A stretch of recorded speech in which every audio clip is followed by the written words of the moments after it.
Welcome to Skygar pit stop. तर ही गॅरेजवर आपण बनवतो एनटॉक 200cc. हा सेकंड पार्ट आहे.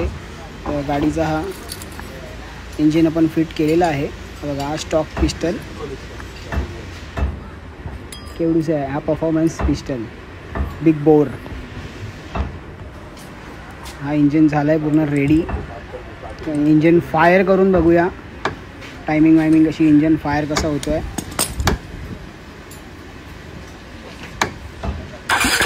हा इंजिन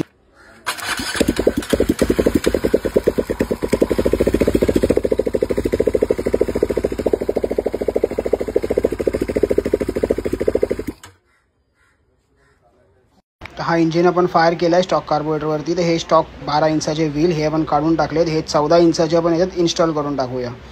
तर हे टायर आणि रिम आपल्याला एका नाशिकच्या फ्रेंडनी सोर्स करून दिलेत. तर ते आपण हे गाडीमध्ये इन्स्टॉल करून टाकूया. हे थोडं ऑल्टर केलेलं आहे हब आणि फ्रंट आणि रिअर हबसाठी.